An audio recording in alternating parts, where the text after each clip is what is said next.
Hi everyone, in this video I'll be showing you how to find the explicit formula for a quadratic sequence using the second difference. This method requires splitting up the equation into two parts, so we'll first find the first part of the equation, which is an squared. It starts with a coefficient a, so that's the only variable we have to find. And since it's raised to the second degree, we know that the equation is a quadratic one. If it was raised to the third degree, then it would have been cubic, fourth degree quartic, and so on. Now, in order to find a, we want to find the first difference in the sequence. This is a difference between each of the terms. So from 5 to 15, we know that there's a difference of 10. From 15 to 29, there's 14, and 29 to 47, that's 18. Keep in mind that in an arithmetic sequence, you would have seen that the first difference is always repeating itself, so it's a one number. But when it comes to a quadratic sequence, then the second difference is going to be constant. And if we were looking at a cubic sequence, then we would find that the third difference is constant instead. Now, if we take that second difference and divide it by 2, we're left with a, which is the first variable in the equation. But why is that so? So I'm going to show you exactly why we divide the second difference by 2 to find a. In order to find the second difference, we needed to first find the first difference, and we did that using the sequence. Now the sequence is just the list of the values of each term, and unless I change their value, I can represent them in a different way. For example, if I plug in 1 for n, then I can use the standard form equation to form the first term in the sequence. Similarly, the second term in the sequence is equal to a times 2 squared plus 2b plus c. And the third term in the sequence can be represented as a times 3 squared plus 3b plus c.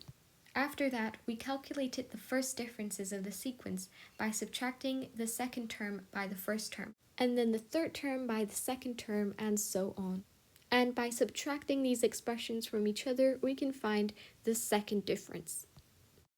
As you can see, 5a becomes 2a, and the b's cancel out each other, so we're left with 2a. And this is true for any quadratic sequence because we did not plug in any values for a, b, and c. Instead, we plugged it in for n, and the term numbers are always going to be the same. Thus, by dividing the second difference by 2, we are left with a pure a that is not multiplied by any number. Alright, so we know the variable for the first term of the sequence. Now we just have to find the other two variables, b and c. Now you'll notice that this part of the equation looks a lot like the equation of a line, mx plus c. Instead it's bn plus c. We know that x is represented by n, which is a term number, and b is sort of like the slope, and c is the constant. So we can conclude that this is going to show us a linear sequence, which is a part of the whole quadratic sequence. But in order to extract that part, so to say, we have to subtract an squared from each value. Now, why are we doing that? An equals an squared plus bn plus c here. So each of the values in the sequence are represented by this standard form equation, which is very true. And then if we subtract an squared from that, we're just left with bn plus c. So technically, by subtracting the first part of the sequence, we are left with only the second part that we will be working with. Now in practice, this looks like plugging in a term number each time, simplifying the expression into a number, and then subtracting that off the term's value. Once we repeat this for a few more terms, we will notice that an arithmetic sequence is being formed.